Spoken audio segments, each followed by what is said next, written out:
আপনি কি জানেন, আপনি আজ আপনার বাবা মায়ের সাথে যে ব্যবহার করছেন, ঠিক কয়েক বছর পর আপনার সন্তানও আপনার সাথে ঠিক একই কাজ করবে? আজ আপনাদের এমন এক বৃদ্ধ বাবার গল্প শোনাব, যিনি তার সারা জীবনের উপার্জিত সম্পদ দিয়ে ছেলেকে মানুষ করেছিলেন, কিন্তু শেষ বয়সে এসে সেই ছেলেই যখন বাবাকে এক অন্ধকার ঘরে বন্দি করে রাখল, তখন ভাগ্যের চাকা কিভাবে ঘুরে গেল তা শুনলে আপনার গায়ের লোম খাড়া হয়ে যাবে। রহমত চাচা একজন রিটায়ার্ড স্কুল শিক্ষক। তার এক ছেলে আকাশ।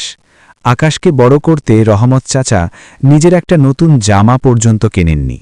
ছেলের সুখের জন্য নিজের শেষ সম্বল জমানো টাকা দিয়ে শহরে বড় ফ্ল্যাট কিনে দিয়েছিলেন।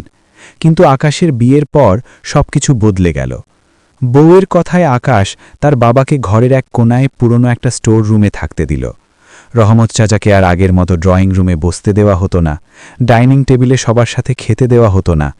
একবেলা খাবার দিলেও আকাশ আর তার বউ সারাক্ষণ তার সাথে খিটখিট করত। একদিন রহমত চাচা অসুস্থ হয়ে পড়লেন, তার প্রচণ্ড জ্বর। কিন্তু আকাশ তাকে ডাক্তারের কাছে নিয়ে যাওয়ার বদলে বিরক্ত হয়ে বলল, বাবা, সারাক্ষণ এই কাশির শব্দে আমাদের ঘুম হয় না, কাল তোমাকে গ্রামের বাড়িতে পাঠিয়ে দেব। রহমত চাচা কিছু বললেন না, শুধু জল ভরা চোখে তাকিয়ে রইলেন।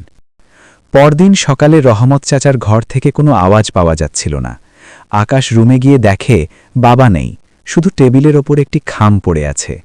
খামটি খুলে আকাশ দেখল সেখানে রহমত চাচার নিজের নামে করা একটি ৫ কোটি টাকার ইন্স্যুরেন্সের কাগজ। রহমত চাচা লিখে গেছেন, খোকা, আমি জানতাম আমি মরে গেলে আমার লাশ দাফন করার টাকাও হয়তো তোর কাছে নেই, তাই তোর সুখের কথা ভেবে এই শেষ ব্যবস্থাটুকু করে গেলাম। ভালো থাকিস বাবা। আকাশ যখন এই চিঠি পড়ছে তখনই খবর এলো রহমত চাচা রাস্তার পাশে এক গাছের নিচে চিরনিদ্রায় শায়িত। তার কাছে কিছুই ছিল না, শুধু হাতে ছিল ছোটবেলায় আকাশকে নিয়ে তোলা একটি পুরনো ছবি। বন্ধুরা, আজ আকাশের কাছে ৫ কোটি টাকা আছে, কিন্তু তার সেই বাবা নেই। মনে রাখবেন, বাবা মা মানে হলো বটগাছ।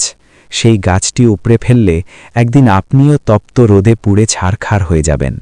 আজকের এই ছোট গল্প কেমন লাগলো তা অবশ্যই কমেন্টে জানাবেন। ভিডিও দেখার জন্য ধন্যবাদ।